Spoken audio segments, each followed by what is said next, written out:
that means that it's advantageous to psychopathic men.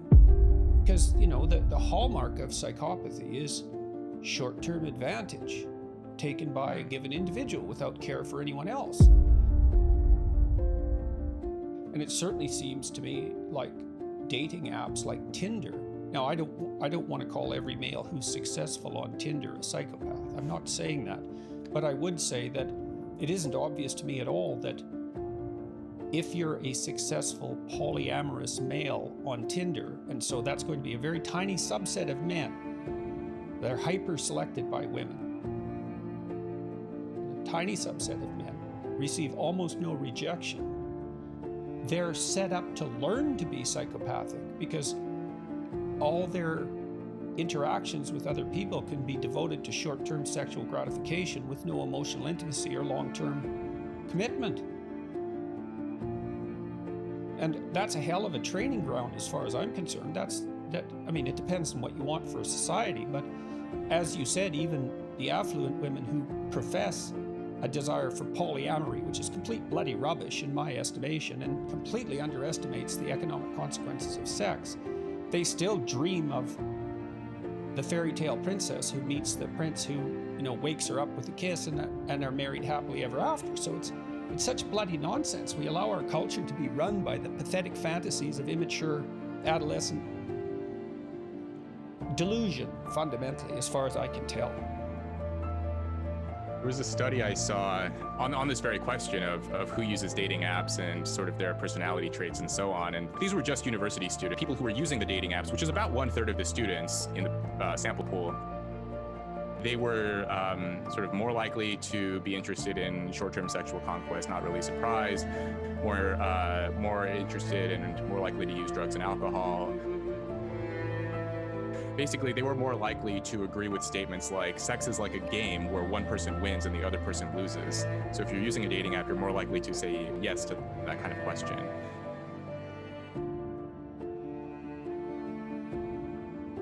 There's the old trope of notches in the bed frame, and among competitive adolescent males, there's every reason to be competitive about how much you can drink and how many people you can lure into bed. I mean, even if you don't necessarily believe that personally, at a deep level, and maybe you suffer for it emotionally to some degree, even though you might obscure that from yourself, it's certainly something to score points with your peers. And there's plenty of that kind of, that competitive bantering in adolescent, especially adolescent male culture.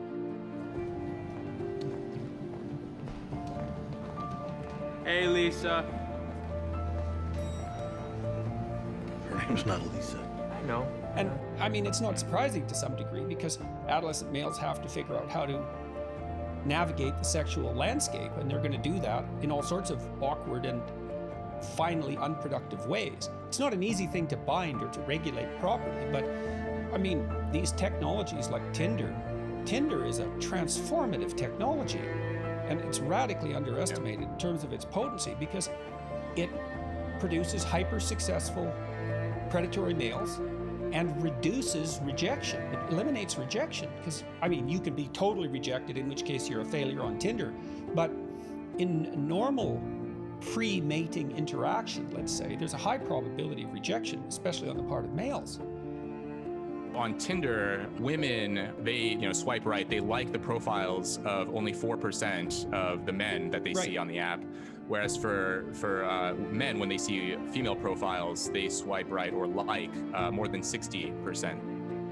So that's really worth concentrating on because that's a great example of hypergamy. Women mate across and up success hierarchies, and men mate across and down. So women like men who are about 4 years older, cross-culturally. They like men who manifest signs of success, as well as being handsome and personable and all of that.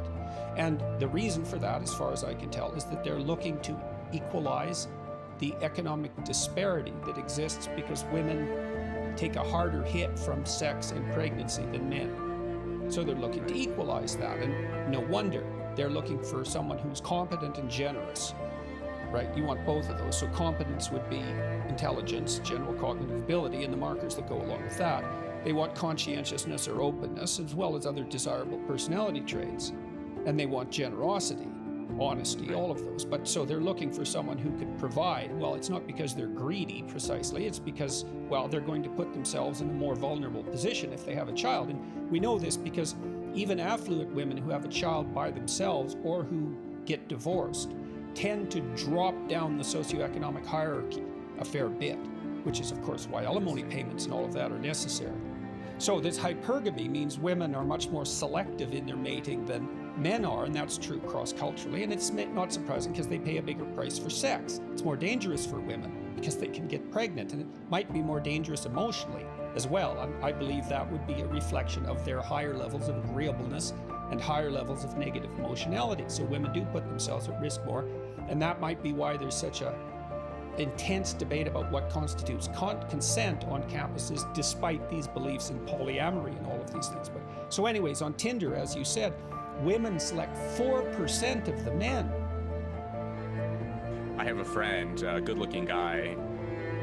He was very active on Tinder for a while, and he accumulated more than 20,000 matches on the app.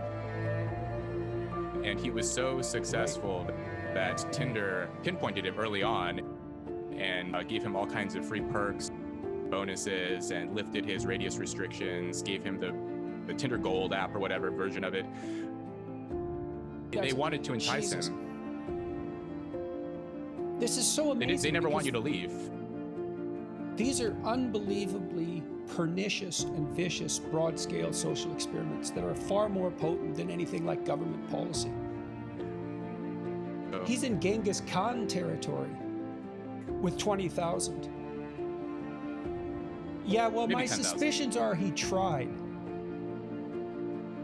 That records for like athletes, for example, and movie stars, there's some of the men have reportedly slept with thousands of women. Yes, Will Chamberlain, and there's others who are in the same category, but there are men who have women throwing themselves at them all the time, lining up for them, and I've read biographies of people who had that sort of thing happen as well. But that's not the typical male experience. No, the typical male experience is all rejection. Nothing.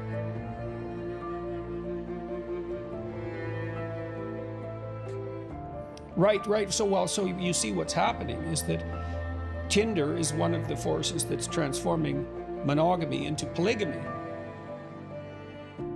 And the problem with polygamy is that it follows a Pareto distribution, like the distribution of wealth, is that some tiny minority of men get all the sexual opportunity and all the rest get virtually none. And that is a recipe for social instability.